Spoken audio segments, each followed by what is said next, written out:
The gunshot echoed across the empty plains, startling Margaret Blackwood from her fitful sleep. She sat bolt upright, clutching the rough woolen blanket to her chest, her heart hammering against her ribs. Dawn was just breaking over the eastern horizon, painting the sky in shades of pink and gold, but Margaret had no time to admire the beauty. She was 3 days into her journey west, and something was terribly wrong. The sound of hoofbeats approached her small camp, and Margaret scrambled to her feet, reaching for the small revolver her father had insisted she bring. Her hands trembled as she aimed it toward the approaching rider, squinting against the rising sun. "Miss Blackwood?" A deep voice called out. "Are you all right?" Margaret lowered the gun slightly as the rider came into view. He was tall and broad-shouldered, with a weather-beaten face and kind eyes beneath the brim of his dusty hat. She didn't recognize him, but he seemed to know her. "Who are you?" she demanded, keeping the revolver steady. "Name's Blake Hollister, madam. I'm a friend of your father's. He sent me to find you when he heard about the Blackwell stagecoach robbery." The man dismounted, keeping his movements slow and deliberate. "That shot I fired was to scare off a coyote. Didn't mean to frighten you." Margaret studied him carefully. Her father had arranged for her to travel west to marry Bernard Walsh, a wealthy rancher in Montana Territory. Walsh had sent a wagon to collect her from Fort Laramie, but the driver had abandoned her 2 days ago, stealing most of her provisions and leaving her stranded in the wilderness. "My father sent you?" she asked skeptically. "All the way from Boston?" Blake Hollister shook his head. "No, madam. I was in Cheyenne when the telegram came through. Your father knows I do regular business in these parts." Margaret lowered the gun completely, but kept her distance. "Mr. Walsh sent a wagon for me. The driver was supposed to take me to Silver Creek, but he took off with your things," Blake finished for her. "I heard. There's been talk all over the territory. Walsh's men aren't known for their loyalty." He gestured to his horse, a magnificent chestnut stallion. "I've brought supplies and a horse for you. We can reach Silver Creek in 5 days if we ride hard." Margaret eyed the second horse, a gentle-looking Palomino mare. "I can't ride astride. It wouldn't be proper." Blake's mouth twitched with amusement. "With all due respect, Miss Blackwood, propriety won't matter much if you die out here in the wilderness. Besides, no one will see you but me, and I promise to be a gentleman." The year was 1875, and Margaret knew that her situation was precarious.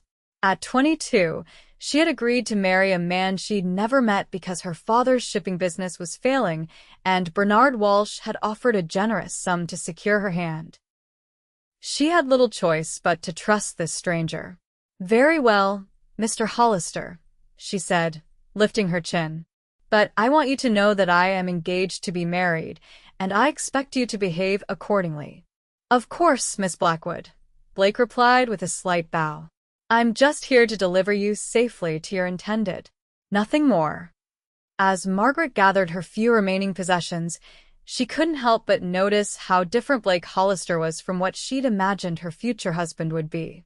Bernard Walsh was 53, according to her father more than 30 years her senior. This man before her couldn't be older than 30, with clear blue eyes that crinkled at the corners when he smiled. "Have you met Mr. Walsh?" she asked as Blake helped secure her bag to the saddle. "A few times," he replied, his expression neutral. "He's an important man in these parts. Owns half the land between here and the mountains." "And what do you do, Mr. Hollister?" "I'm just a cowboy, Miss Blackwood. I work with horses breeding, training, selling. I've got a small ranch near Silver Creek." Margaret nodded, suddenly aware of how little she knew about her future home. "Is Silver Creek a large town?" Blake laughed. "Hardly. About 200 souls, a general store, a saloon, and a church that doubles as a schoolhouse. But it's growing. The railroad's coming through next year." With Blake's help, Margaret mounted the Palomino, awkwardly arranging her skirts as best she could. Her mother would have been scandalized to see her daughter riding astride like a man, but her mother had died 3 years ago, leaving Margaret to navigate the world alone. "We'll make camp at Blackwater Creek tonight," Blake said, swinging easily onto his own horse. "It's about 6 hours' ride from here. Think you can manage?" Margaret straightened her back and nodded firmly. "I'll manage, Mr. Hollister. I have no intention of dying in the wilderness before I've even seen my new home." The ghost of a smile crossed Blake's face. "I believe you, Miss Blackwood. You're made of sterner stuff than most Eastern ladies I've met." They rode in silence for the first hour, Margaret concentrating on staying balanced in the unfamiliar saddle. The prairies stretched around them, a sea of tall grass rippling in the gentle breeze. It was beautiful in its vastness, so different from the crowded streets of Boston where Margaret had spent her entire life. "May I ask how you came to be engaged to Bernard Walsh?" Blake finally asked, breaking the silence. Margaret hesitated, unsure how much to reveal to this stranger. But the isolation of the prairie seemed to demand honesty. "My father arranged it. Mr. Walsh needed a wife, and my father needed financial assistance." "I see." Blake's voice was neutral, but Margaret thought she detected a note of disapproval. "It's a perfectly respectable arrangement," she said defensively. "Many marriages are based on practical considerations rather than romantic notions." "And what are your notions, Miss Blackwood?" Blake asked, his blue eyes studying her face. Margaret looked away, her cheeks warming. "My notions are irrelevant, Mr. Hollister. I have given my word, and I intend to honor it." Blake nodded slowly. "Admirable. Though I hope Walsh appreciates what he's getting."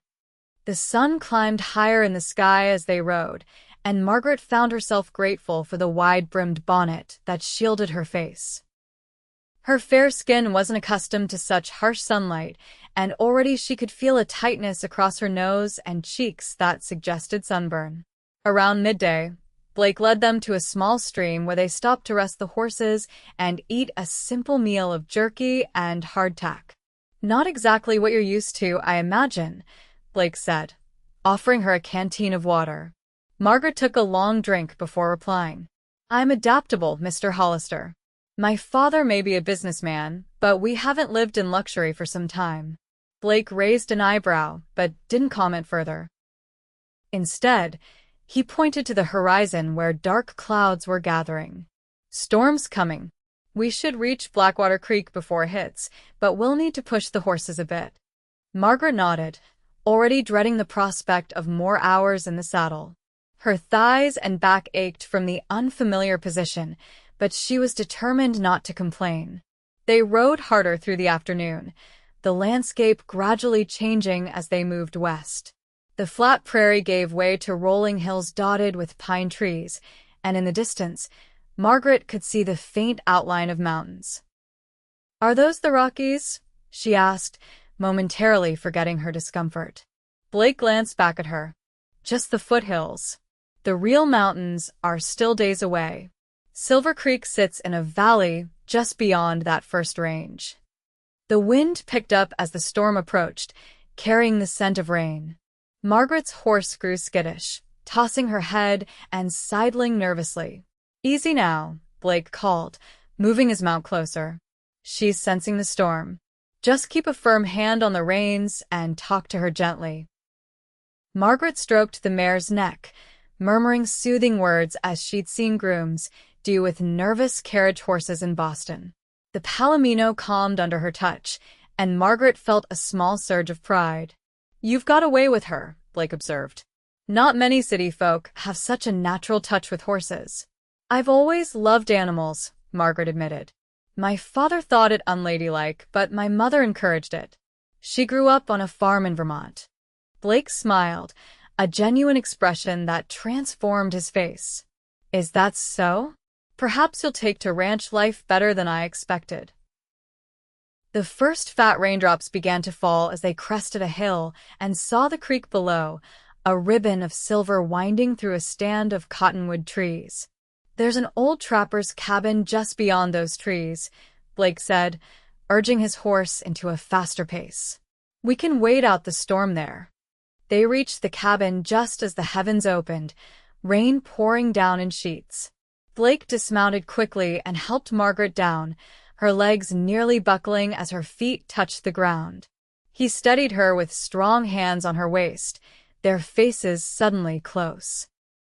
"Thank you," Margaret said, stepping back quickly. "I'm a bit stiff from the ride." "It'll be worse tomorrow," Blake warned with a sympathetic smile. "But you'll toughen up soon enough." He led the horses to a lean-to beside the cabin while Margaret pushed open the weathered door. The interior was sparse, but clean: a small table with 2 chairs, a cast-iron stove, and a narrow bed pushed against one wall. Margaret stood uncertainly in the middle of the room, suddenly aware of the impropriety of sharing such a small space with a man she barely knew. Blake entered, shaking water from his hat. He seemed to sense her discomfort immediately. "I'll sleep with the horses," he said matter-of-factly. "The lean-to is dry enough." "That's not necessary," Margaret protested, though relief flooded through her. "I couldn't ask you to. You didn't ask. I offered." Blake moved to the stove, checking if there was any firewood nearby. "Your reputation is safe with me, Miss Blackwood. I have no interest in compromising a lady's honor." Margaret wasn't sure whether to be grateful or offended by his easy dismissal. "Of course. I didn't mean to imply, no offense taken." Blake found a small stack of wood beside the stove and began building a fire. "You'll want to get out of those wet clothes. I'll step outside while you change." Margaret's face flushed. "I have nothing to change into. Most of my belongings were in my trunk, which the wagon driver took." Blake frowned, then shrugged out of his duster and handed it to her. "This will have to do for now. It's dry on the inside. I'll turn my back." True to his word, Blake faced the wall while Margaret quickly stripped off her sodden dress and petticoats, wrapping herself in his duster. It smelled of leather, tobacco, and pine, not unpleasant, but distinctly masculine. "You can turn around now," she said, clutching the coat closed at her throat. Blake glanced at her and quickly averted his eyes, a faint color touching his cheekbones. "I'll hang your things by the fire to dry. They should be ready by morning." He took her wet garments and carefully arranged them on a makeshift clothesline he strung near the stove. The domestic gesture struck Margaret as oddly touching. "Have you been a cowboy long, Mr. Hollister?" she asked, sitting on the edge of the bed, the duster pulled tightly around her. Blake added another log to the growing fire. "Since I was 16. Ran away from home in Pennsylvania and headed west. Never looked back." "You don't miss your family?" A shadow crossed his face. "My father died in the war. My mother remarried a man who didn't much care for me. There wasn't much to miss." Margaret's heart squeezed with unexpected sympathy. "I'm sorry," Blake shrugged. "It was a long time ago. Out here, a man makes his own family, finds people he can trust, and sticks by them." He stood and moved toward the door.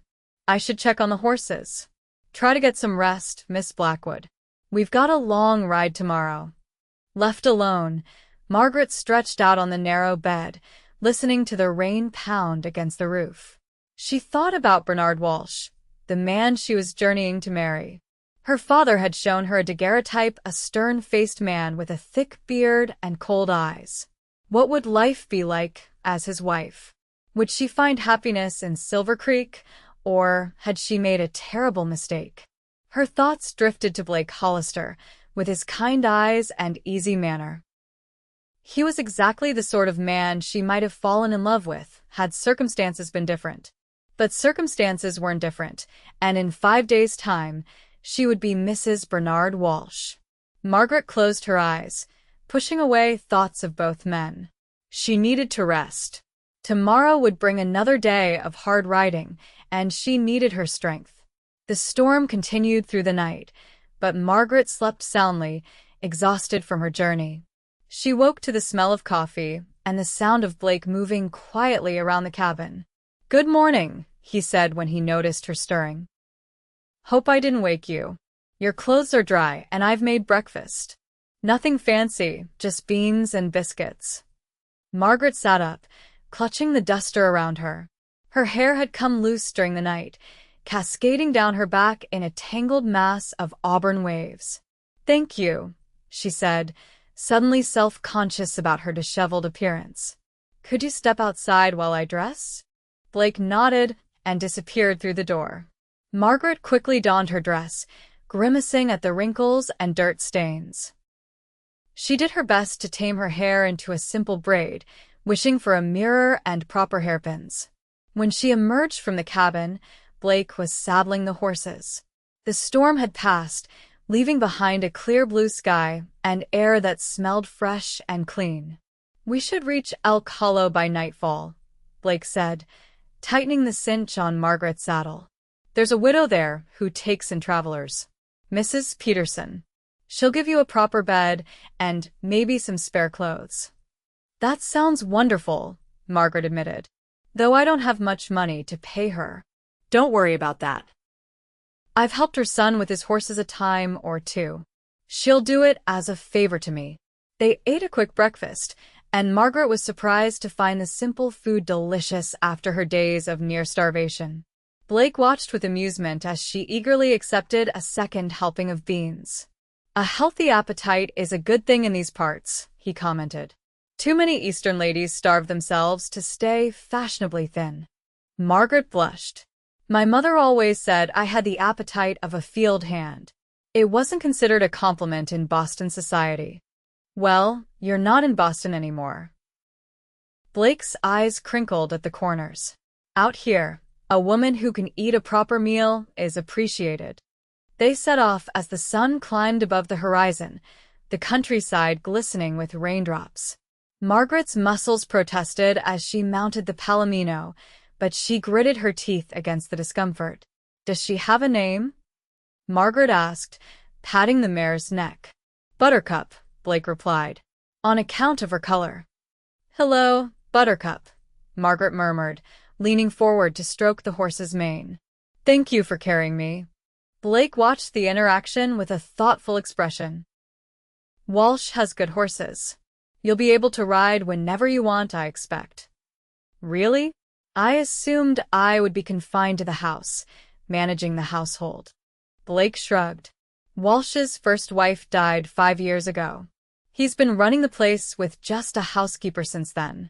I imagine he'll want you to take over those duties, but he's not the type to keep a woman under lock and key." Margaret absorbed this information with mixed feelings. It was a relief to know she wouldn't be a prisoner in her own home, but the casual mention of Walsh's first wife reminded her that she knew almost nothing about the man she was to marry. "What was she like?" "His first wife," she asked hesitantly. Blake was silent for a long moment. "Sarah was a local girl, daughter of a preacher. She was kind, always helping folks in need. Everyone in town loved her." "How did she die?" Margaret pressed, sensing there was more to the story. Blake's expression hardened. "Childbirth. Both she and the baby were lost." "I'm sorry," Margaret said softly. "That must have been devastating for Mr. Walsh." "It changed him," Blake agreed, his voice neutral. "He was different before." They rode in silence after that, each lost in their own thoughts. The landscape continued to change as they traveled west, with more trees and rocky outcroppings breaking up the rolling hills. Around midday, they stopped by a small stream to rest the horses and eat a light meal. "Tell me about Silver Creek," Margaret said as they sat on a fallen log, sharing a packet of dried fruit. "What are the people like?" Blake seemed to choose his words carefully. "It's a small community, tight-knit. Folks look out for each other, for the most part. There's the usual town characters, Doc Miller, who's as likely to prescribe whiskey as medicine, Sheriff Tate, who's fair but strict, Widow Peterson, who knows everyone's business, and Pastor Jenkins, who preaches hellfire on Sundays but can drink most men under the table on Saturday nights." Margaret laughed, trying to picture these colorful individuals. "And where do you fit in?" "Me?" Blake shrugged. "I'm just passing through, according to most folks. Been saying that for 5 years now." He smiled wryly. My place is outside town. I keep to myself, mostly. Don't you get lonely? Margaret asked, immediately regretting the personal question. Blake's eyes met hers, unexpectedly intense. Sometimes. But loneliness is preferable to bad company. Margaret looked away first, unsettled by the emotion she'd glimpsed in his gaze. I've never lived in a small town. I'm worried they won't accept me. They'll accept you as Walsh's wife, Blake said. Though it might take time for them to accept you as Margaret Blackwood. The distinction wasn't lost on her. And which do you see me as, Mr. Hollister?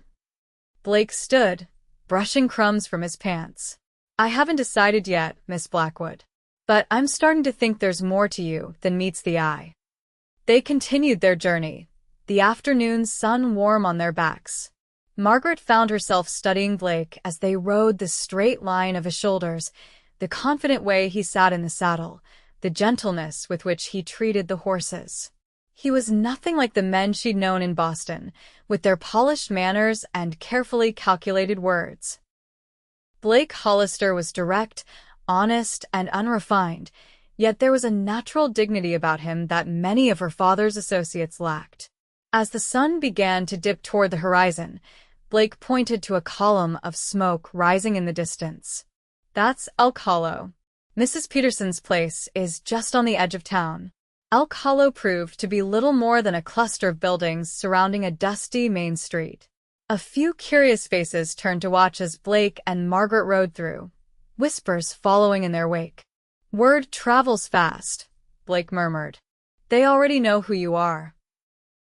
Margaret straightened in the saddle, acutely aware of her bedraggled appearance. She'd hoped to make a better first impression, but there was nothing to be done about it now. Mrs. Peterson's house sat on a small rise overlooking the town, a neat, whitewashed structure with a wraparound porch and colorful flower beds.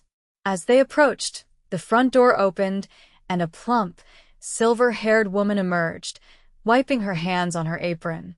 Blake Hollister, as I live and breathe, she called, her face breaking into a wide smile. And this must be Miss Blackwood. My goodness, child, you look like you've been through the wars. Blake dismounted and helped Margaret down, her legs trembling with fatigue. Mrs. Peterson, this is Margaret Blackwood. We've had a rough few days on the trail. I should say so. I heard about that scoundrel running off with the wagon. Come in, come in. I've got stew on the stove and a hot bath waiting. Mrs. Peterson ushered Margaret toward the house, then turned back to Blake. You'll stay for supper, of course. I should see to the horses. Nonsense. My boy Tommy will take care of them. You look as trail-worn as she does. Blake surrendered with a good-natured shrug, following them into the house. The interior was cozy and well-kept, with colorful quilts and simple but tasteful furnishings. The bath is ready in the back room, Mrs. Peterson told Margaret. And I've laid out some clothes that might fit you. They belonged to my daughter before she moved to Denver with her husband. You're very kind, Margaret said, overwhelmed by the woman's generosity. I don't know how to thank you.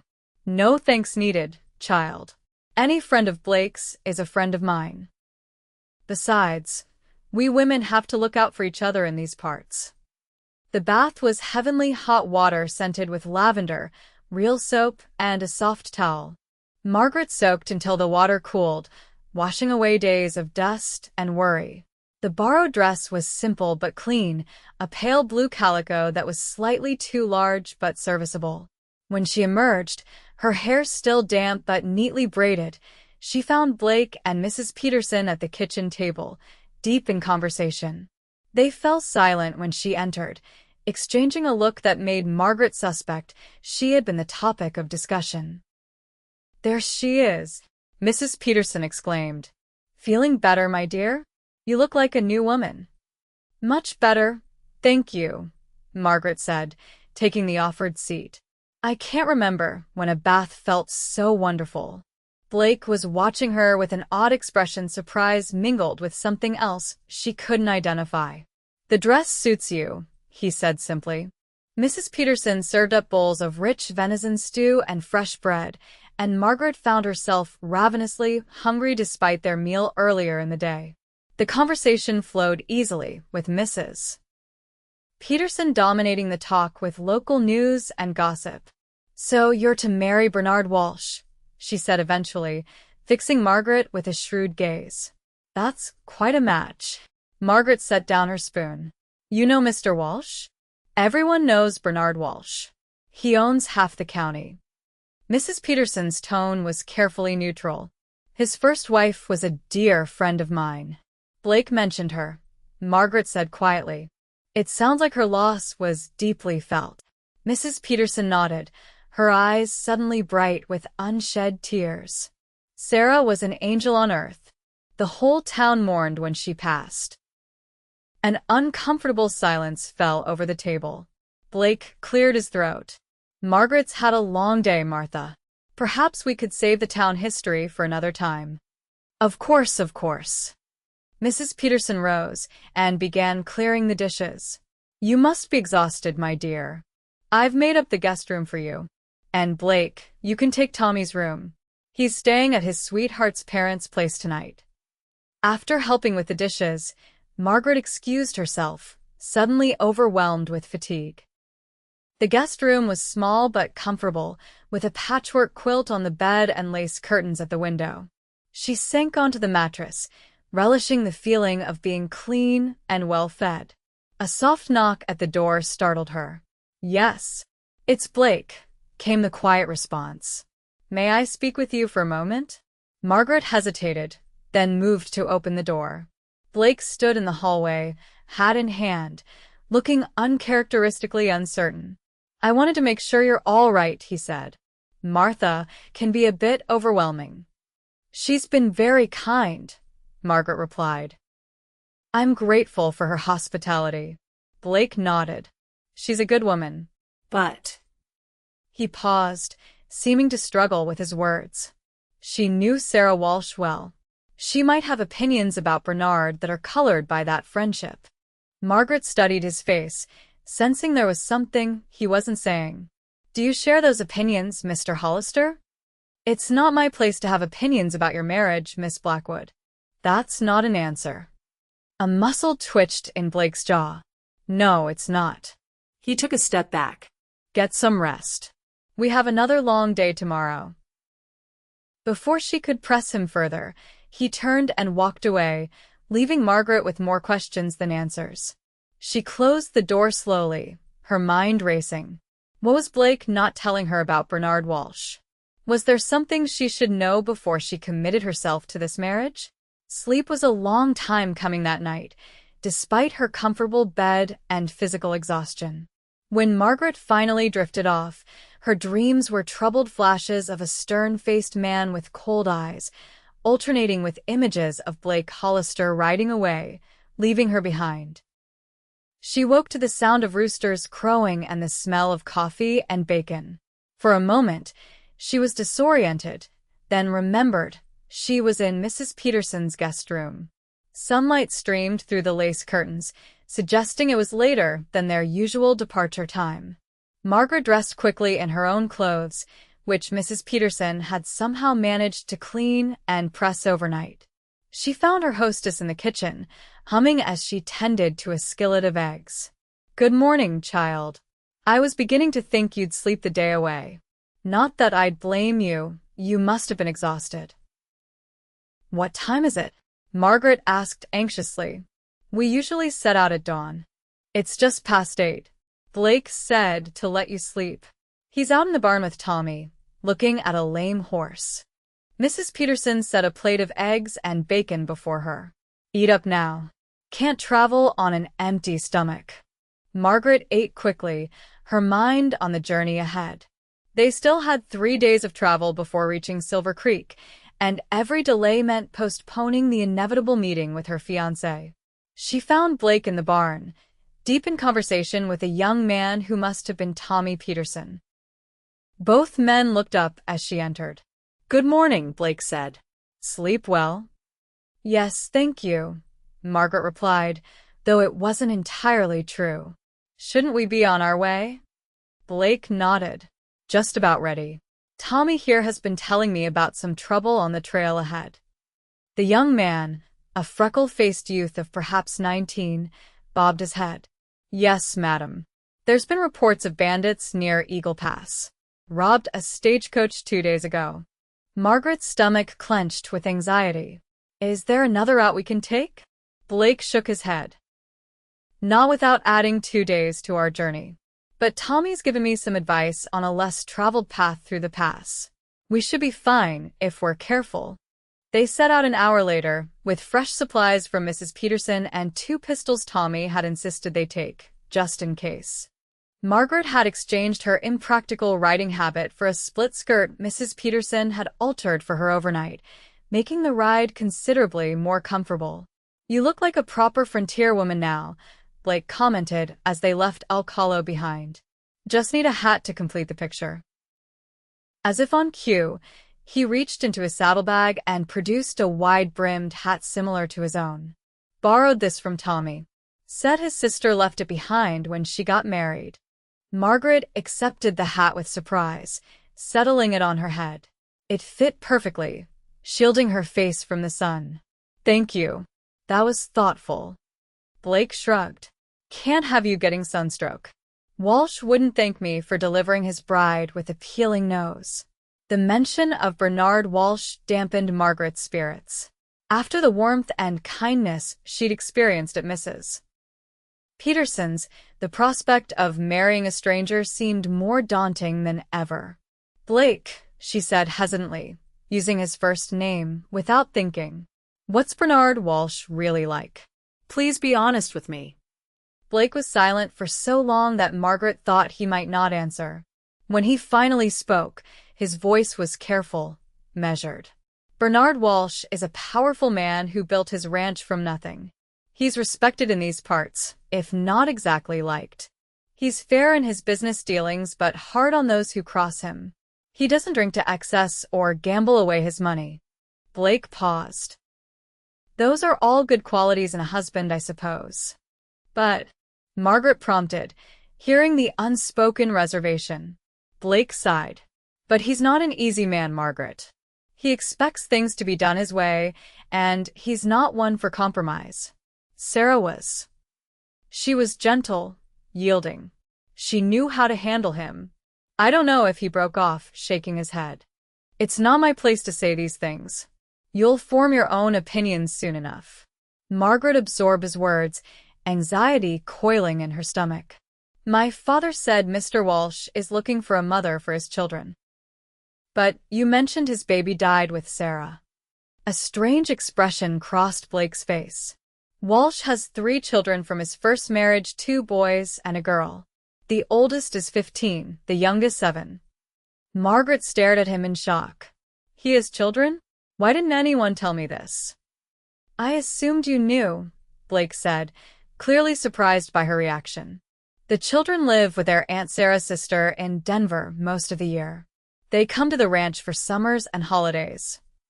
Margaret felt dizzy with the revelation. Not only was she to be a wife to a man she'd never met, but a stepmother to 3 children no one had bothered to mention. What else didn't she know about Bernard Walsh and the life awaiting her in Silver Creek? They rode in uneasy silence for several miles, Margaret wrestling with this new information. Blake respected her need for quiet, keeping his attention on the trail ahead. The landscape grew more rugged as they approached Eagle Pass, with pine forests giving way to rocky slopes and deep ravines. Blake led them off the main trail onto a narrower path that wound through a dense stand of trees. Tommy said this old hunting trail bypasses the main road through the pass, he explained. It's rougher going, but less likely to be watched by bandits. The trail was indeed rough, forcing them to ride single file and proceed slowly. By mid-afternoon, dark clouds had gathered overhead, threatening another storm. There's an old line shack about 2 miles ahead, Blake called back to her. We can shelter there, if the weather turns. The first raindrops were just beginning to fall when they reached the shack, a crude, one-room structure built of rough-hewn logs. It was dusty and cobweb-filled, but the roof was sound, and there was a small stone fireplace. Blake quickly built a fire while Margaret swept away the worst of the dust and cobwebs with a pine branch. Outside, the rain began in earnest, drumming against the roof. "Looks like we're here for the night," Blake said, arranging their bedrolls on opposite sides of the small room. "At least we're dry." Margaret nodded, trying to ignore the intimacy of sharing such a small space. After 3 days on the trail with Blake, she felt both more and less comfortable with him, more at ease in his company, but increasingly aware of him as a man. They ate a simple dinner of jerky, dried fruit, and hardtack, supplemented with coffee Blake brewed over the fire. The storm raged outside, wind howling through the trees and rain lashing against the single window. "Will this delay us much?" Margaret asked, warming her hands around her tin cup. "A day at most," Blake replied. "We're still on track to reach Silver Creek by Saturday." Saturday. Just 3 days away. Margaret felt a knot form in her throat. What if Mr. Walsh doesn't like me? Blake looked up, surprised by the vulnerability in her voice. "Any man would be fortunate to have you as his wife, Margaret. You don't know that," she said, staring into her coffee. "You don't know me." We've only just met. "I know enough," Blake said quietly. "I know you're brave, adaptable, and stronger than you look. I know you honor your commitments, even when they're difficult. I know you have a kind heart and a quick mind." He paused.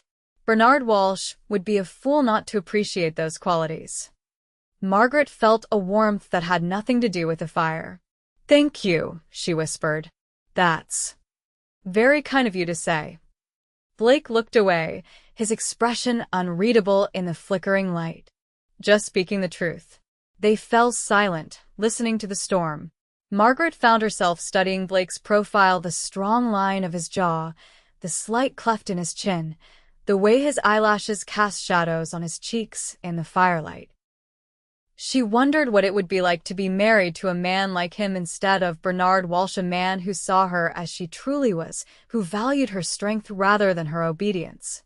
"Tell me about your ranch," she said suddenly, needing to break the dangerous direction of her thoughts. Blake seemed grateful for the change of subject. "It's not much compared to Walsh's spread, just 100 acres with a small herd of cattle and my horses. The house is nothing fancy, but I built it myself, so I'm fond of it." "You built it yourself?" Margaret was impressed. "That must have been difficult." "Took me 2 years, working whenever I wasn't busy with the horses. It's still not finished to my liking, but it's home." Blake's voice softened with pride. "I've got a good well with sweet water, and the view from the front porch is something to see, rolling hills all the way to the mountains." "It sounds lovely," Margaret said sincerely. Do you ever get lonely there, all by yourself?" Blake was quiet for a moment. "Sometimes. I've thought about finding a wife, settling down proper. But the right woman hasn't come along." His eyes met hers across the fire, and something unspoken passed between them. Margaret looked away first, her heart beating too fast. "I should get some sleep," she said, moving to her bedroll. "Good night, Blake." "Good night, Margaret," he replied softly. She lay awake long after Blake's breathing had deepened into sleep, listening to the storm and wrestling with emotions she had no right to feel. In 3 days, she would be Bernard Walsh's wife. Whatever she might feel for Blake Hollister was irrelevant. She had given her word, and she would honor it. But as she finally drifted into sleep, it was Blake's face she saw, not the stern countenance of her unknown fiancé. The storm had passed by morning, leaving behind a freshly washed world and clear blue skies. They set out early, both of them careful to maintain a friendly but distant demeanor after the unexpected intimacy of the previous evening. The trail through Eagle Pass was steep and challenging, but by midday they had emerged on the other side, the landscape opening up into a sweeping valley dotted with stands of aspen and pine.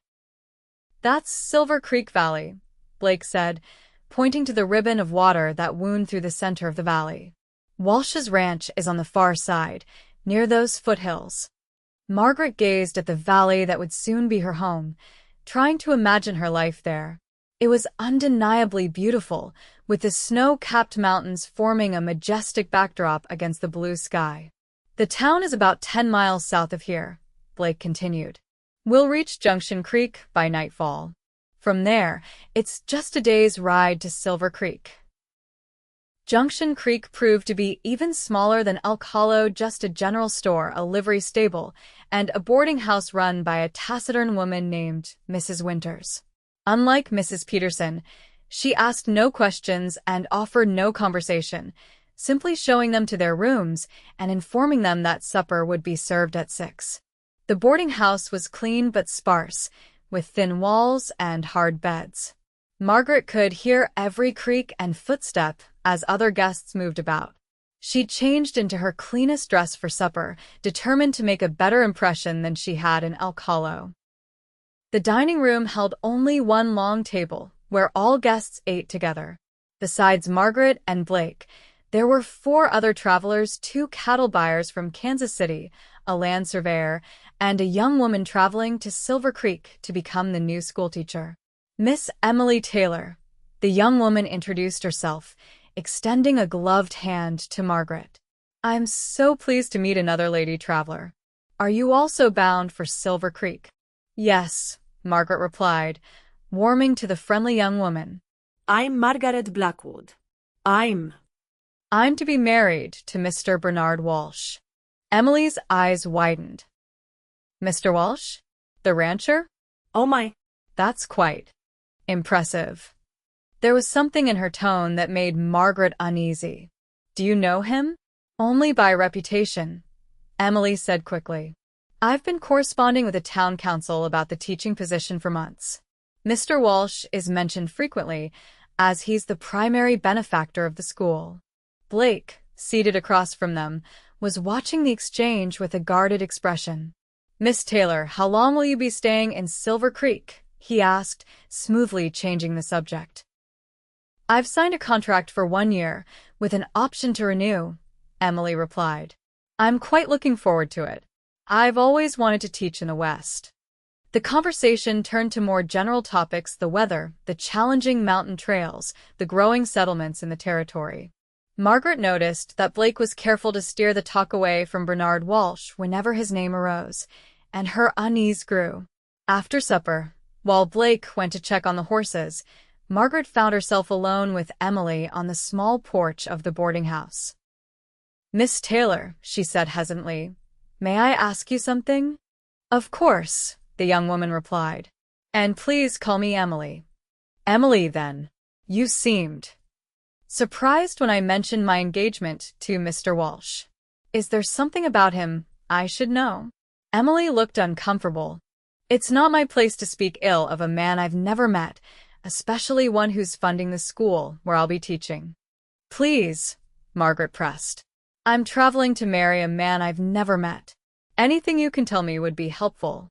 Emily sighed, glancing around to ensure they were alone. It's just rumors, you understand.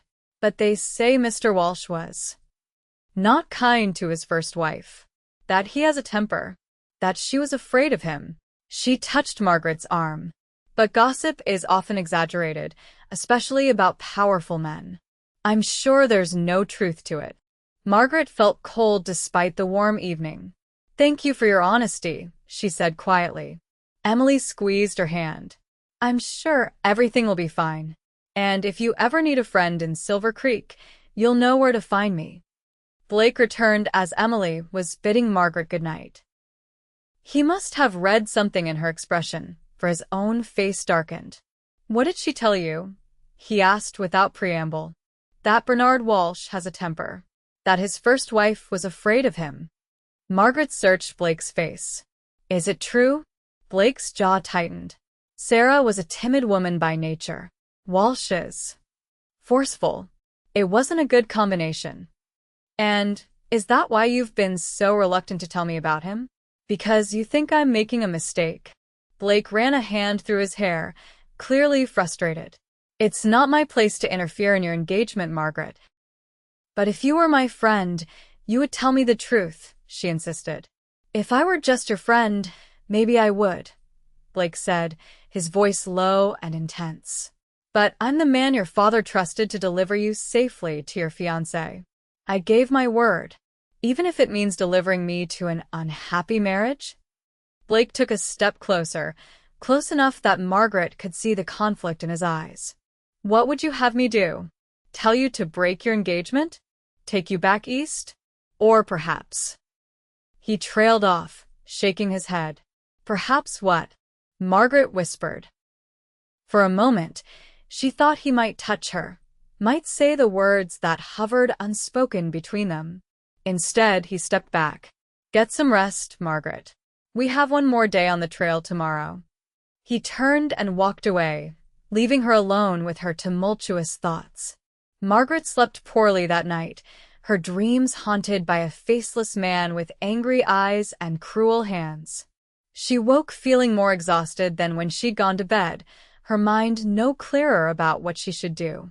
Blake was already waiting with the horses when she came downstairs, his expression carefully neutral. Good morning, he said formally. I've settled our bill with Mrs. Winters. We can leave whenever you're ready. The final day of their journey passed in strained silence. The landscape grew more familiar to Blake as they neared Silver Creek, and he occasionally pointed out landmarks, a distinctive rock formation, a bend in the river where he'd once caught a record-sized trout, the distant outline of his own small ranch. Margaret responded politely to these overtures, but her mind was elsewhere, wrestling with her growing doubts about Bernard Walsh and her confusing feelings for Blake Hollister. As the sun began its descent toward the western mountains, the town of Silver Creek came into view, a collection of wooden buildings straddling both sides of the creek that gave the settlement its name.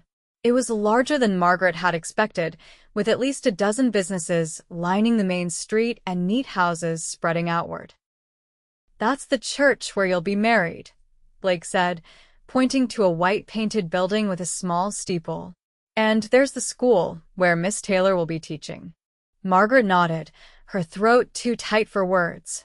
This would be her home now, these streets, these buildings, these people she didn't know. Walsh's ranch is another 3 miles west, Blake continued. We should arrive before dark. They rode through town, attracting curious stares from the residents. Margaret felt their eyes on her, assessing the woman who would soon be Mrs. Bernard Walsh. She straightened her back and lifted her chin, determined to appear confident despite her inner turmoil. As they left the town behind, Blake slowed his horse, forcing Margaret to draw alongside him on the wider trail. Margaret, he said quietly, before we reach Walsh's ranch, there's something I need to say. Her heart quickened. Yes. Blake stared straight ahead, his profile tense. I haven't been entirely honest with you. About Walsh. About why your father asked me to bring you here. Margaret waited, hardly daring to breathe. Bernard Walsh and I have history. Bad history. 5 years ago, he accused me of stealing horses from his herd. It wasn't true, but he had the sheriff arrest me anyway. I spent 3 months in jail before the real thieves were caught. Blake's voice was tight with old anger. When I got out, I swore I'd have nothing more to do with him. Then why did you agree to escort me? Margaret asked, bewildered. Because your father didn't know about our history. He just knew I was familiar with the territory and trustworthy. And because... Blake finally looked at her, his eyes intense. Because I wanted to see what kind of woman would agree to marry a man like Bernard Walsh. Margaret felt as if she'd been slapped. So, this entire journey has been what? A way for you to satisfy your curiosity? To judge me? No, Blake said quickly. That's how it started, perhaps. But then I met you and he trailed off, struggling for words. And you what? Margaret demanded, hurt fueling her anger. I realized you deserve better than Bernard Walsh, Blake said firmly. You deserve someone who will value your spirit, not try to break it. Someone who will see you as a partner, not a possession. Someone like you, perhaps? Margaret asked, hating the bitterness in her voice. Blake flinched. I'm not proposing myself as an alternative, Margaret. I'm just asking you to consider whether this marriage is truly what you want. What I want has never been the point, Margaret said, tears stinging her eyes. My father needs this alliance. Mr. Walsh's offer saved our family from ruin. I gave my word. And if keeping your word means condemning yourself to a lifetime of unhappiness, is that a price you're willing to pay? Before Margaret could answer, the sound of approaching horses interrupted them. Around the bend in the trail came 3 riders, and Margaret knew immediately that the man in the lead must be Bernard Walsh. He was exactly as his daguerreotype had shown, tall and broad-shouldered, with a thick salt and pepper beard and penetrating eyes.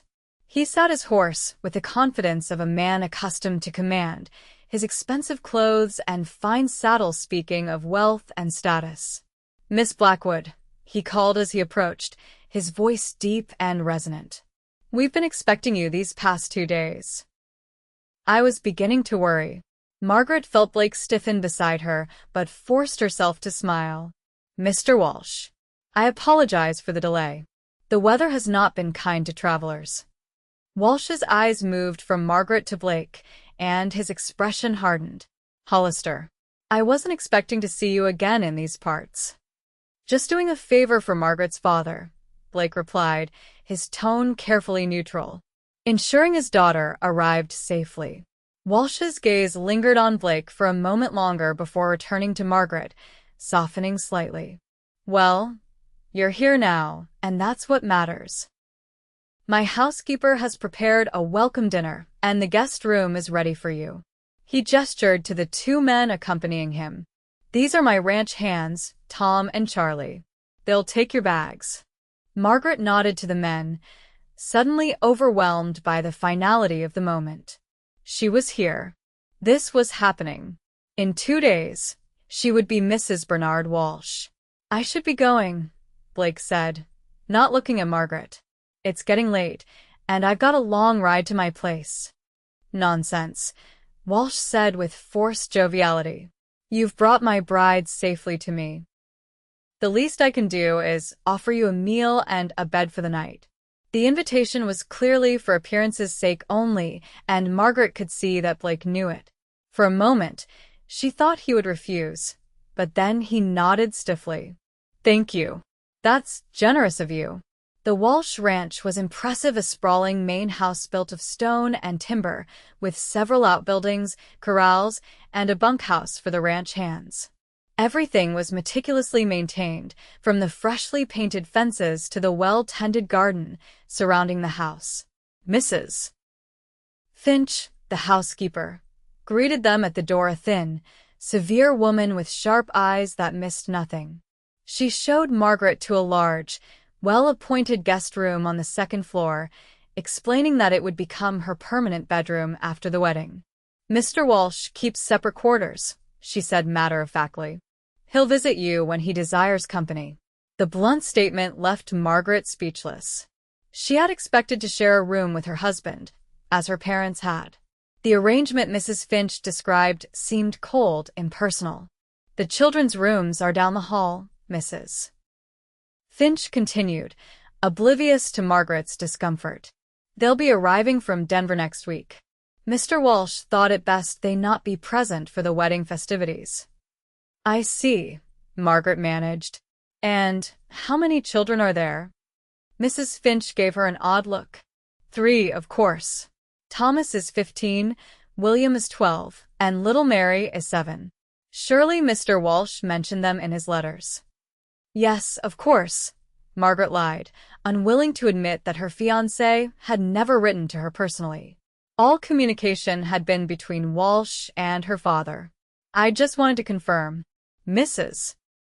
Finch nodded, though she didn't look convinced. Dinner will be served in 1 hour. The bathroom is at the end of the hall, if you wish to freshen up. Left alone, Margaret sank onto the edge of the bed, trying to process everything. The room was beautifully furnished with heavy oak pieces and rich fabrics, but it felt like a cage despite its size. Outside the window, She could see the mountains turning purple in the fading light, and somewhere out there was Blake Hollister's small ranch, where he lived alone but free. She changed into her cleanest dress, the pale blue calico Mrs. Peterson had given her, and arranged her hair as best she could without a lady's maid. When she descended to the dining room, Walsh and Blake were already seated at opposite ends of the long table, their postures rigid with mutual dislike. There she is," Walsh said, rising as Margaret entered. "A vision of loveliness, even after such a difficult journey." Margaret forced a smile as Walsh pulled out her chair, placing her between the two men. "Thank you, Mr. Walsh. You have a beautiful home. It will be your home soon enough, my dear. And please call me Bernard." Dinner was an uncomfortable affair, with Walsh dominating the conversation, speaking at length about his ranch, his business ventures, and his standing in the community. He asked few questions about Margaret's journey or her life in Boston, seeming more interested in impressing her than in getting to know her. Blake said little, answering direct questions with minimal responses and keeping his eyes on his plate. Margaret caught him watching her once or twice, his expression unreadable. "I understand there's to be a new schoolteacher in town," Margaret said during a lull in Walsh's monologue. "We met her at Junction Creek, Miss Taylor. She seemed very nice." "Ah, yes. "The school board hired her on my recommendation," Walsh said. "I reviewed her credentials personally. Education is important, especially for the children of this community." He smiled at Margaret. "Our children will attend the town school, of course. It's important they learn to interact with all classes of people, though they'll have private tutors as well. Our children." The casual presumption sent a chill through Margaret. She hadn't even considered the possibility of having children with this stranger, though of course it would be expected of her as his wife. "Miss Blackwood is an educated woman herself," Blake said suddenly. "She told me she attended finishing school in Boston and has a particular interest in literature." Walsh looked surprised. "Is that so? Well, that's charming. Though I hope you won't fill your head with too many novels, my dear. A woman's primary concern should be her home and family." Margaret felt a flash of irritation at his condescending tone.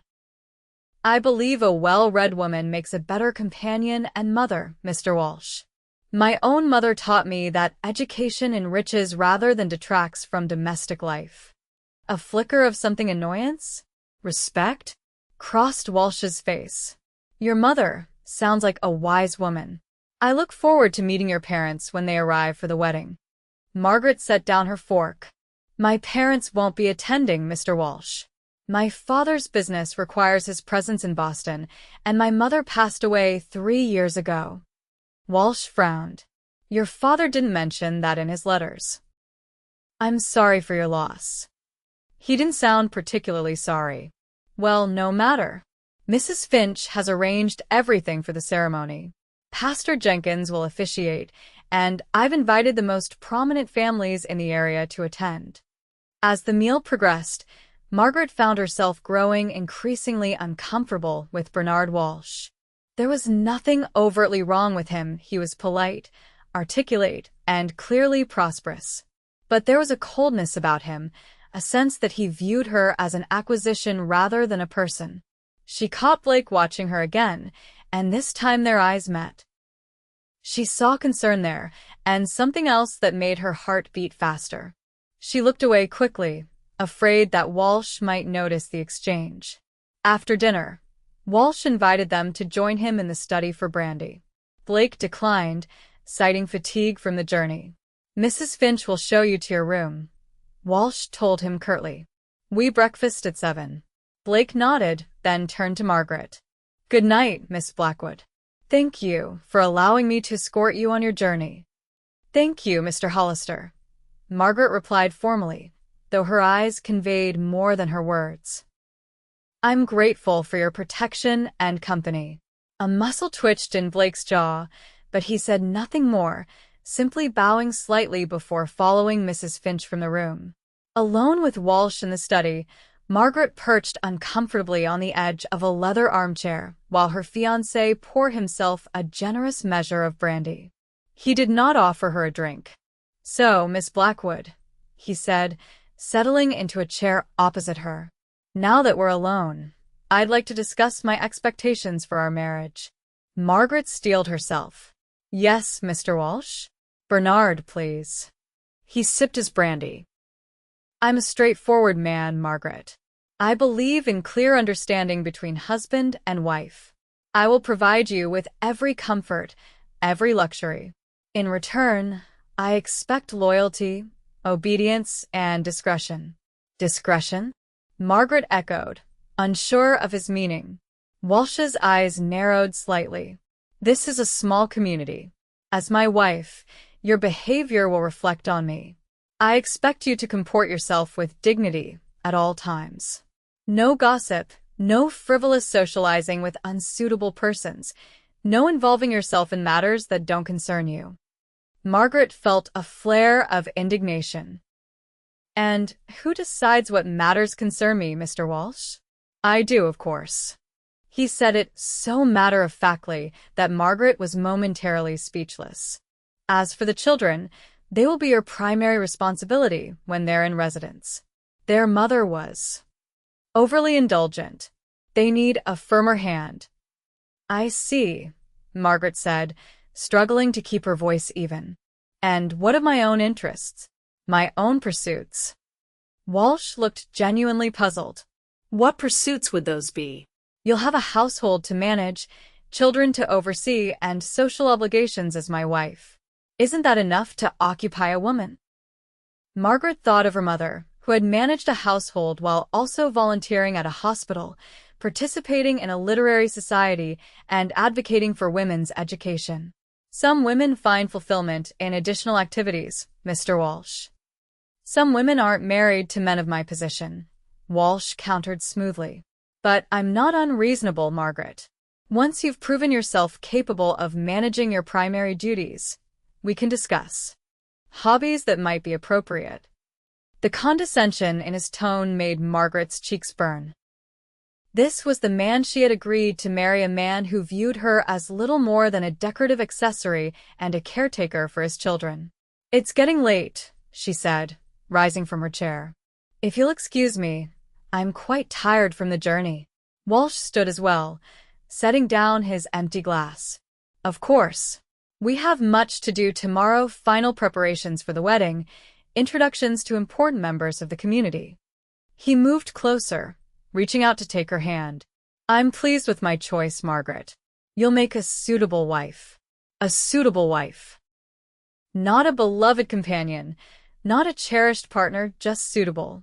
Margaret forced a smile as Walsh raised her hand to his lips. His kiss was dry and impersonal, nothing like the warmth she had imagined in a husband's touch. "Good night, Mr. Walsh," she said, withdrawing her hand as soon as politeness allowed.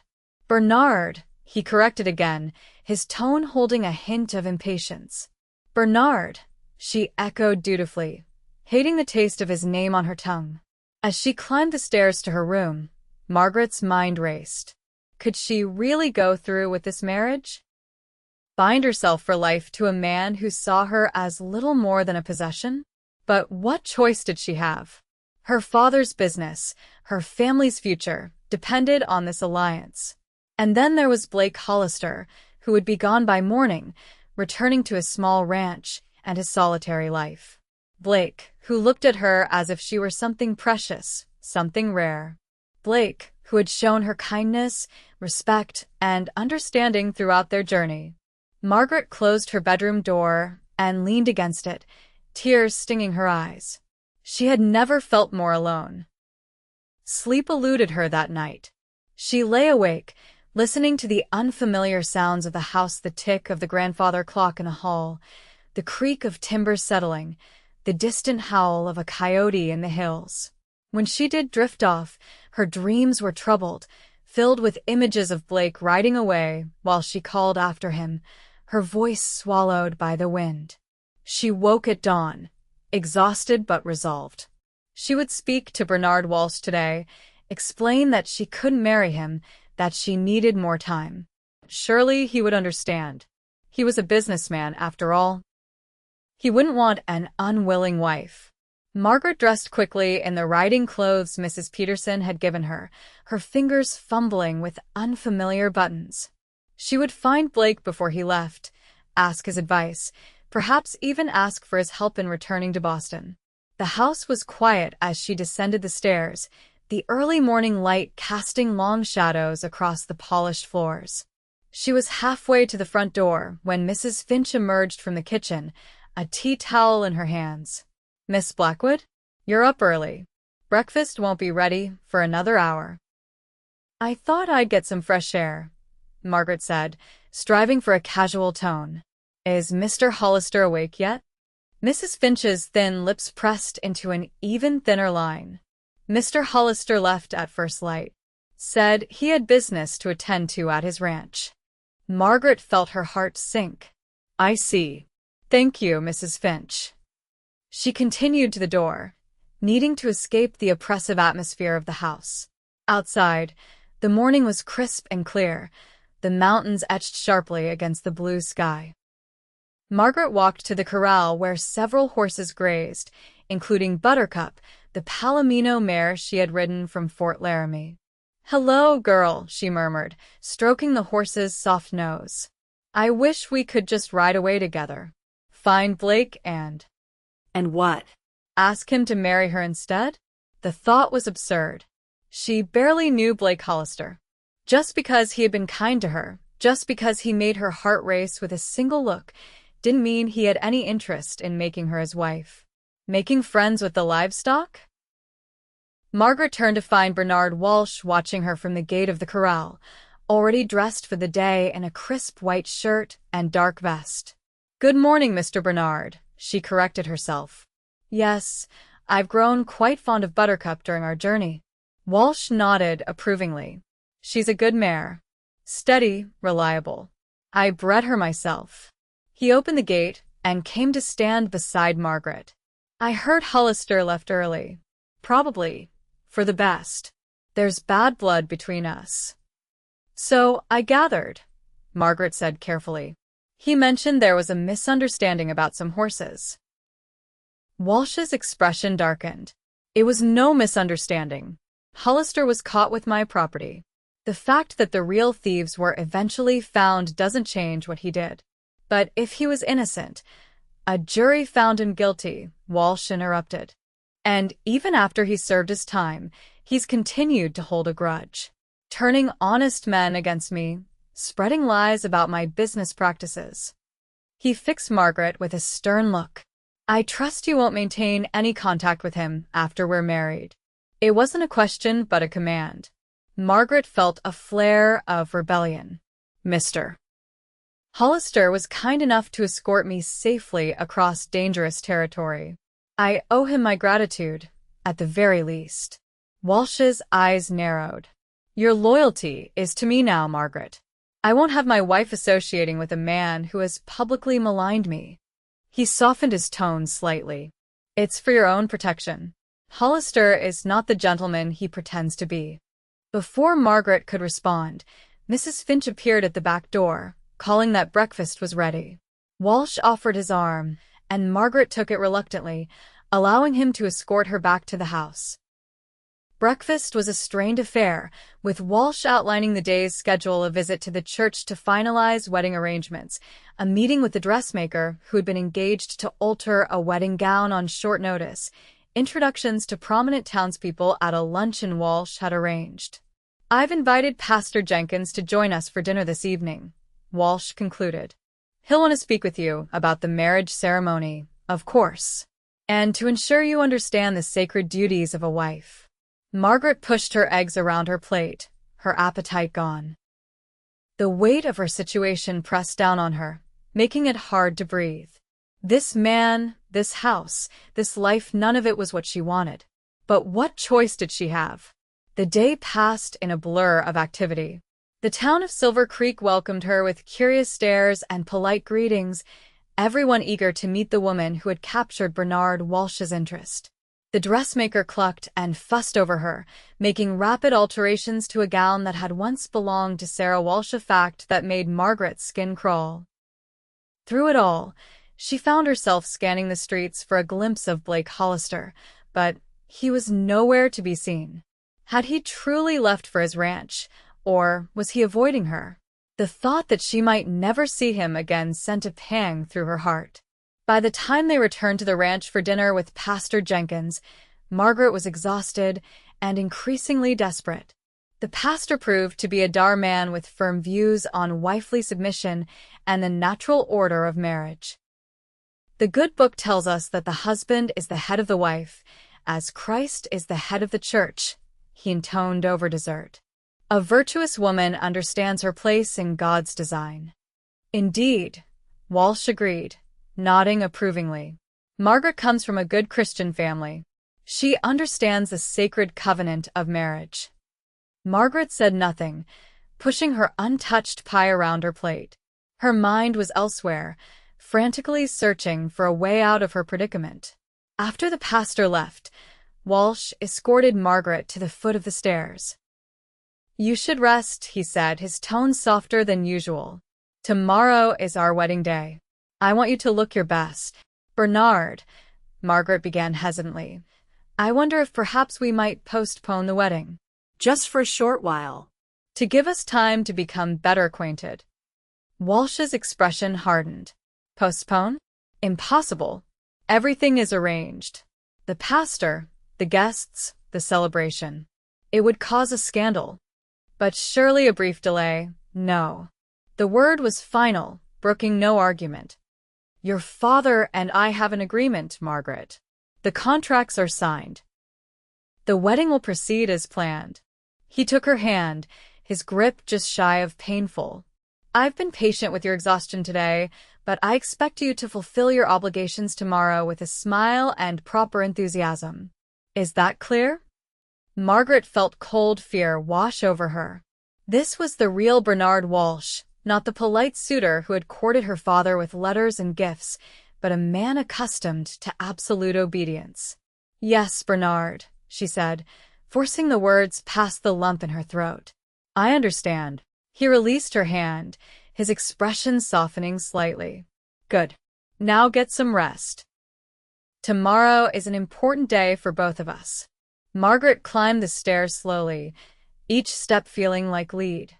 In her room, she sank onto the bed, no longer able to hold back her tears. She had never felt so trapped, so utterly without options. A soft tap at her window startled her. She looked up, wiping her eyes, to see Blake Hollister's face peering through the glass. Margaret rushed to the window, opening it as quietly as she could. "Blake, what are you doing here?" "I couldn't leave without seeing you again," he whispered, balancing precariously on the branch of a large oak that grew near the house. "Can you come out onto the roof? It's safer to talk there." Margaret hesitated only briefly before nodding. Blake moved back along the branch, giving her space to climb through the window onto the sloping roof of the porch below. The night air was cool against her tear-stained cheeks as she settled beside him, hidden from view by the overhanging branches of the oak. "I thought you'd left," she said, her voice barely audible. "I did. Got halfway to my place before I turned around." Blake's eyes gleamed in the moonlight. "I couldn't leave you here, Margaret. Not without making sure this is truly what you want." Margaret shook her head, fresh tears threatening. "It's not what I want. Bernard Walsh is not the man I thought he would be. He's controlling, cold. But I don't see how I can break the engagement." "My father's business. Hang your father's business," Blake interrupted fiercely. "What about your happiness? Your life? Do you really want to spend the next 30 years married to a man who treats you like property?" "Of course not," Margaret whispered. "But what choice do I have? I can't go back to Boston in disgrace. I have no money, no skills to support myself." Blake took her hand, his touch warm and reassuring. "You have choices, Margaret. You always have choices." He paused, seeming to gather his courage. "Come with me." What? Come with me, he repeated, more firmly this time. Tonight.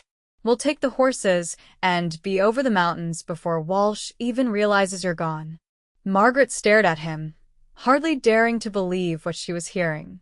You want me to run away with you? But Why? Blake's hand tightened on hers.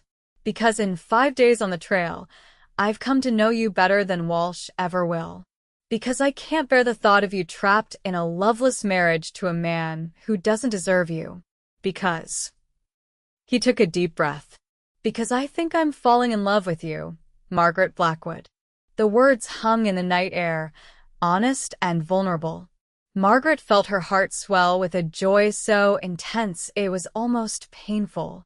I think I'm falling in love with you too, she admitted, the truth of it washing over her like a cleansing rain. But Blake, if we run away together, what then? Walsh is a powerful man. He won't let this go. My brother has a place in California, Blake said. We could go there, start fresh. I have some savings, enough to get us established. It won't be easy, but we'd be together. We'd be free. The prospect was both terrifying and exhilarating. To leave everything behind, to start a new life with this man she barely knew but somehow trusted completely. What about my father? Margaret asked, the last of her doubts surfacing. This will ruin him. Blake's expression softened. Your father sold you to the highest bidder, Margaret. He may have done it out of desperation, but he still did it. You don't owe him your life, your happiness. The harsh words stung, but Margaret couldn't deny their truth. Her father had arranged this marriage for his own benefit, with little thought for what kind of man Bernard Walsh really was. When would we leave? She asked, decision crystallizing in her mind. Tonight. now. Walsh and his men are drinking in the study. The stable boy is sweet on one of the kitchen maids they're meeting in the barn loft. No one will notice us taking the horses. Blake squeezed her hand. Pack only what you absolutely need. We'll travel light and fast. Margaret nodded, excitement and fear mingling in her veins. Give me 10 minutes. Back in her room, she changed quickly into her riding clothes and stuffed a few essential items into a small bag, a change of clothes, her mother's locket, the little money she had brought with her. She hesitated over the pearl earrings her father had given her for her 18th birthday, then left them on the dresser. Let Walsh return them to her father, along with his regrets. She scribbled a brief note, not an apology, but an explanation. She couldn't marry a man she didn't love, a man who saw her as a possession rather than a partner. Her father would have to understand, or not. Either way, she was choosing her own path now. Blake was waiting beneath the oak tree, leading Buttercup and his own chestnut stallion. He helped Margaret mount, then swung into his own saddle. Ready? He whispered, his eyes bright with anticipation. Margaret cast one last look at the imposing house that might have been her prison. Ready, she confirmed. They rode through the moonlight, keeping to the shadows until they were well away from the ranch. Only then did Blake lead them onto the main trail, urging the horses to a faster pace. Where are we going? Margaret asked as they rode side by side along a ridge overlooking the valley. There's an old trapper's cabin in the mountains, about 15 miles from here. We can rest there tonight, then cross the pass tomorrow. Walsh will expect us to head for the railroad, so we'll go in the opposite direction, across the mountains and down to the western slope. The night was clear and cold, the stars like diamonds scattered across the black velvet sky. Margaret had never felt so alive, so free. The fear and uncertainty of her situation were still there, but they were overshadowed by a wild joy, a sense that she was finally taking control of her own destiny. They reached the cabin just before midnight, a simple one-room structure similar to the line shack where they had sheltered during the storm. Blake quickly built a fire while Margaret tended to the horses, working together with the easy coordination they had developed on the trail. Inside, warmed by the fire and by the knowledge that they were miles from Walsh's reach, Margaret finally allowed herself to relax. Blake produced a bottle of whiskey from his saddlebag, offering her a swallow to ward off the mountain chill. "To new beginnings," he said, raising the bottle in a toast. "To freedom," Margaret added, taking a small sip and grimacing at the burn. Blake laughed, a warm, genuine sound that made Margaret's heart flutter. "You'll get used to it. Everything takes a little getting used to out here." They sat side by side on a rough bench, shoulders touching, watching the flames dance in the fireplace. The silence between them was comfortable, filled with unspoken possibilities. "Are you sure about this, Margaret?" Blake asked finally, his voice serious. "It's not too late to go back. Walsh would forgive a case of cold feet, I'm sure." Margaret turned to look at him, taking in the strong lines of his face, the sincerity in his blue eyes. "I'm sure about you," she said simply. "Everything else we can figure out together." Blake's hand found hers, fingers intertwining. "Together," he agreed softly. He leaned closer, and Margaret met him halfway, their lips coming together in a kiss that felt like coming home. It was gentle at first, then deeper, more urgent, filled with all the emotions they had been holding back during their journey. When they finally parted, both breathless, Blake rested his forehead against hers. "I've wanted to do that since the first day," he admitted. "Since I saw you standing there with that little revolver pointed at my chest, looking terrified but determined." Margaret laughed softly. "I thought you were a bandit coming to rob me. Instead, I'm the man stealing you away from your wedding." Blake's expression grew serious again. "I promise you won't regret this, Margaret. I'll spend every day making sure of it." "I know," she said, and she did know, with a certainty that defied logic or reason. In less than a week, Blake Hollister had come to mean more to her than any man she had ever known. It wasn't just attraction or infatuation, it was recognition, as if some part of her soul had known him all along. They spread their bedrolls side by side near the fire, and Margaret fell asleep with Blake's arm around her, feeling safer than she had in years. Morning brought a new reality. They were fugitives now, fleeing a man with the means and motivation to pursue them. Blake was grim as he saddled the horses, his eyes constantly scanning the horizon. "Walsh will have discovered your absence by now," he said as they mounted up. "He'll send men in all directions. We need to reach the pass before they catch our trail." The journey through the mountains was arduous, the trail narrow and treacherous in places. By midday, they had climbed high enough that Margaret could look back and see the entire Silver Creek Valley spread out below, the town a mere collection of tiny buildings in the distance. "It's beautiful," she said, catching her breath at the vista. "It is," Blake agreed. "I fell in love with this country the first time I saw it. That's why I stayed, even after." He trailed off, not needing to mention the false accusations, the time in jail.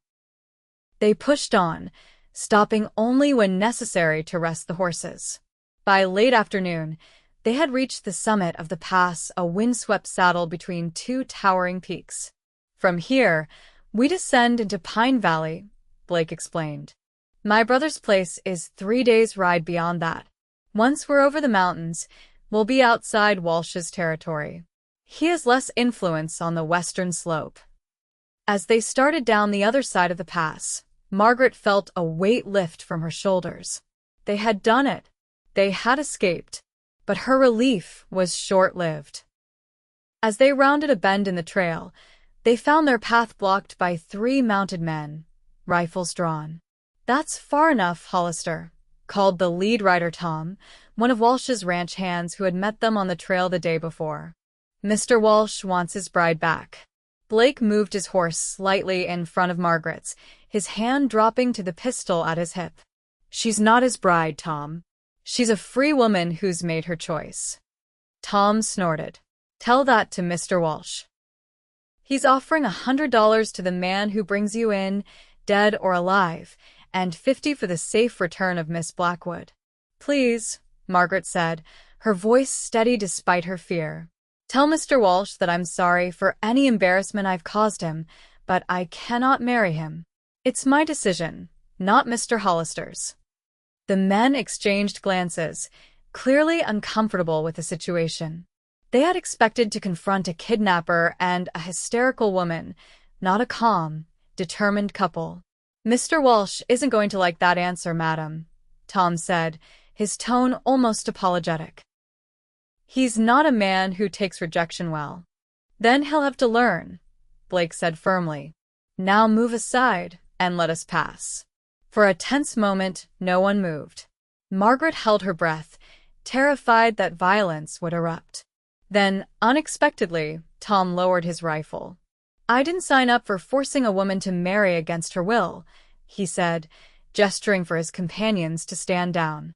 "That's not my business." Relief flooded through Margaret. "Thank you," she said sincerely. Tom shrugged. "Don't thank me yet. Walsh sent out 3 parties to look for you. The others might not be so understanding." He moved his horse to the side of the trail. "You'd better hurry. Take the North Fork at the bottom of the pass. It's longer but less traveled." Blake nodded his thanks, and they urged their horses forward, passing the men without incident. As they continued down the trail, Margaret glanced back to see Tom and his companions riding in the opposite direction. "Do you think they'll tell Walsh they found us?" she asked anxiously. "Eventually," Blake replied. "But they'll give us a head start. Tom's a decent man at heart. He works for Walsh because the pay is good, not out of loyalty." They rode hard for the rest of the day, taking the North Fork as Tom had suggested. The trail wound through dense forest, the terrain growing less steep as they descended into Pine Valley. By nightfall, they had reached the valley floor, the mountains looming behind them like protective giants. They made camp in a small clearing beside a stream, too exhausted to continue. Blake built a fire while Margaret collected water, falling easily into the routine they had established during their journey to Silver Creek. "We should reach the next town by tomorrow evening," Blake said as they ate a simple meal of jerky and hardtack. "We can buy supplies there, maybe exchange the horses for fresh ones." "Won't people be looking for us?" Margaret asked worriedly. Blake shook his head. "Walsh's influence doesn't extend this far west. And even if word has spread, people here mind their own business. As long as we have money to pay, no one will ask questions." They slept side by side again that night, finding comfort in each other's presence. Margaret woke once, startled by a sound in the forest, to find Blake already alert, his hand on his pistol. He smiled reassuringly at her. "Just a deer," he whispered. "Go back to sleep." The next day brought easier travel across the valley floor, the trail wide and well-maintained. By mid-afternoon, they caught sight of smoke rising from chimneys in the distance. "Pine Creek," Blake announced. "Small but decent town. We can rest there tonight, get a proper meal."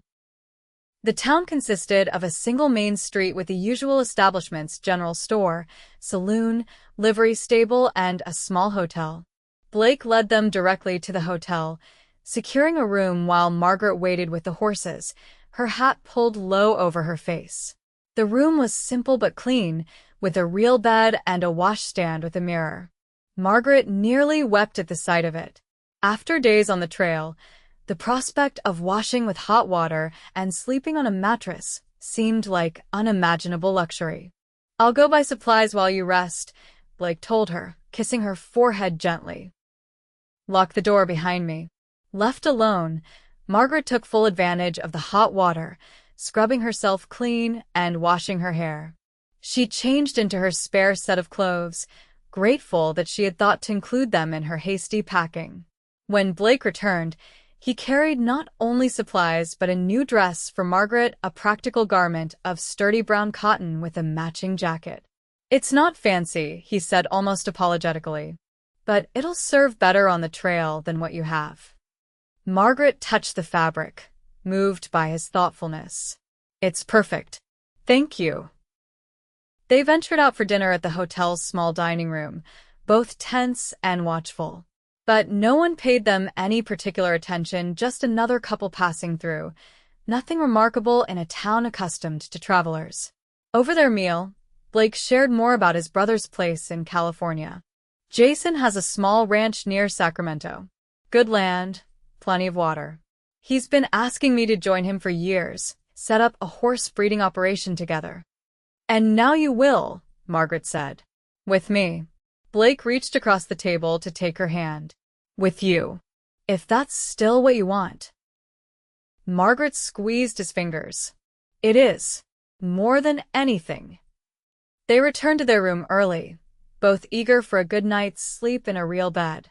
But as they lay together in the darkness, their kisses grew more urgent, hands exploring with growing boldness. Margaret, Blake whispered against her lips. We should wait until we're properly married. Margaret smiled in the darkness, touching his face tenderly. We've already scandalized all of Silver Creek society. I think the damage is done. Blake laughed softly. True enough. His expression grew serious. But I want to do right by you. As soon as we reach my brother's place, we'll find a preacher. As soon as we reach your brother's place, Margaret agreed, pulling him closer. They fell asleep in each other's arms, content in the knowledge that they had chosen their path together. The next morning, they set out early, eager to put more distance between themselves and any pursuit. The weather was fair, the road good, and they made excellent progress.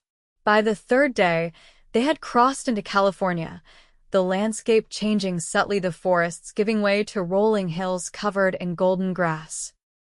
We're almost there, Blake told her as they made camp on the evening of the fourth day. Another day's ride, and we'll reach Jason's place. Margaret looked around at the unfamiliar countryside, feeling a mixture of excitement and trepidation. Do you think he'll welcome us? Your brother? Jason? Of course. He's been telling me for years to settle down, find a wife. Blake grinned. He'll be surprised I took his advice, but he'll be happy for us. The next day dawned clear and warm, perfect traveling weather. They rode side by side, talking of the future, making plans. Margaret had never felt so hopeful, so full of possibilities. By mid-afternoon, they crested a hill and saw below them a neat ranch house surrounded by corrals and outbuildings. A stream wound through the property, and in the distance, a herd of cattle grazed on lush pasture. There it is, Blake said, a note of relief in his voice. Jason's place. We made it, Margaret. As they approached, a man emerged from the barn, tall and lean like Blake, but with darker hair and a neatly trimmed beard. He shaded his eyes against the sun, then let out a whoop of recognition. Blake. Is that you, you old rascal? They dismounted as Jason Hollister came running to meet them, enveloping his brother in a bear hug. When they separated, Jason looked curiously at Margaret. And who's this lovely lady? Blake put his arm around Margaret's waist, drawing her close. Jason, this is Margaret Blackwood. My. He paused, glancing at her questioningly. Future wife, Margaret supplied firmly, extending her hand to Jason. It's a pleasure to meet you, Mr. Hollister. Jason's eyebrows shot up, but he recovered quickly, taking her hand with a warm smile. The pleasure is all mine, Miss Blackwood. And please call me Jason. We're going to be family after all. He led them into the house, calling for his wife, Emily, who emerged from the kitchen wiping her hands on her apron. She was a petite woman with kind eyes and a ready smile, and she welcomed Margaret with genuine warmth. Over dinner, Blake and Margaret shared their story, the arranged marriage, the journey west, their flight from Silver Creek. Jason and Emily listened with rapt attention, exchanging glances as the tale unfolded. So you're a fugitive from justice, Jason said when they had finished, but his tone was light, his eyes twinkling. Just like old times, Blake? Blake laughed. Not quite. No one's accused me of horse theft this time. Just bride theft. It's not theft when the bride comes willingly, Margaret pointed out, smiling. Emily reached across the table to pat Margaret's hand. You did the right thing, my dear. No woman should be forced to marry against her will, arrangement or no arrangement. That night, Margaret and Blake were given the guest room, a cozy space with a window overlooking the stream. As they prepared for bed, Margaret felt a sense of peace settle over her.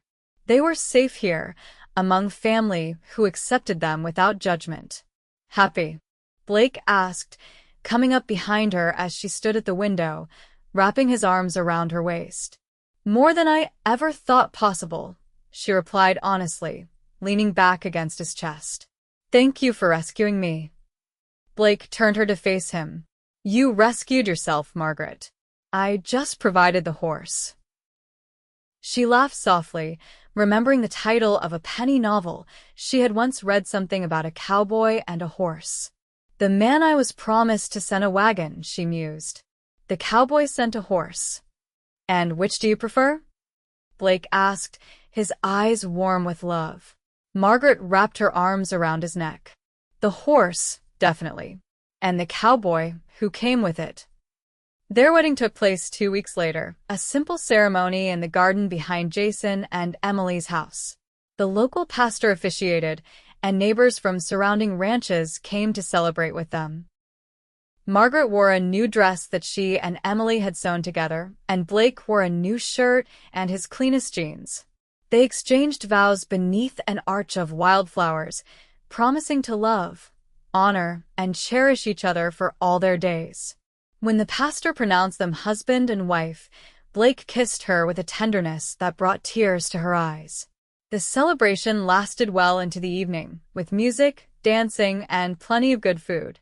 As the sun set, casting golden light across the garden, Jason called for everyone's attention. I have an announcement to make, he said, raising his glass. As a wedding gift to my brother and his bride, Emily and I are deeding them the North Pasture and the old Ferguson place. 50 acres of good land, a sound house that needs a little work, and the start of what I hope will be a fine horse breeding operation. Margaret gasped, looking at Blake in astonishment. He seemed equally surprised, staring at his brother with wide eyes. Jason, that's too generous, he protested. We can't accept. You can and you will, Jason interrupted firmly. That land's been sitting idle since old Ferguson passed on. It needs a family, and you two need a home of your own. He grinned. Besides, I'm tired of being the only Hollister ranch in these parts. Time we started building a dynasty. The guests cheered and raised their glasses, and Margaret found herself swept up in a whirl of congratulations and good wishes. Through it all, Blake kept his arm around her waist, as if afraid she might disappear if he let go. Later that night, in the small cabin on the edge of Jason's property that was to be their temporary home until they could move into the Ferguson place, Margaret sat on the edge of the bed, watching as Blake built a fire in the small stove. Are you happy with our wedding gift? She asked, still amazed by Jason's generosity. Blake came to sit beside her, taking her hands in his. I'm happy with you, he said simply. The land, the house, those are wonderful, but they're just things. You're what matters to me, Margaret. She leaned forward to kiss him, her heart full to bursting. I love you, Blake Hollister. I love you too, Mrs. Hollister, he replied, the name sending a thrill through her. Mrs. Hollister. Not Mrs. Walsh, but Mrs. Hollister. It felt right, as if it had always been meant to be. They settled into life on their new property with enthusiasm, working side by side to repair the old Ferguson house and establish their horse breeding business. Blake's reputation as a skilled horseman quickly spread, bringing customers from as far away as San Francisco. 6 months after their wedding, a letter arrived from Boston, the first communication from Margaret's father since her flight from Silver Creek. With trembling hands, she opened it, unsure what to expect. The letter was brief, but not unkind.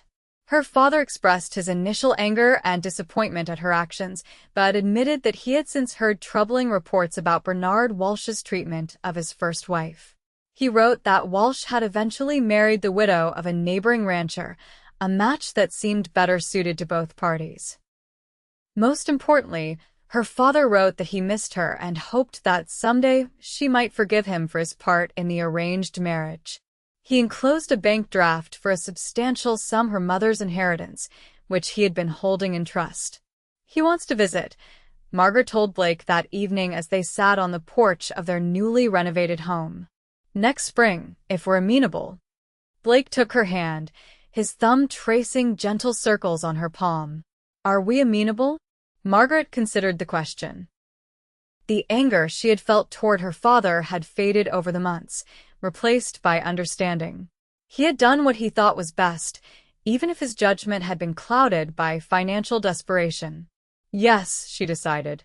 "I'd like him to see our home, to meet you properly, and to meet his grandchild." Blake's head snapped up, his eyes wide. "Grandchild?" Margaret smiled, placing his hand on her still flat stomach. "Dr. Miller confirmed it yesterday. We're going to have a baby next summer."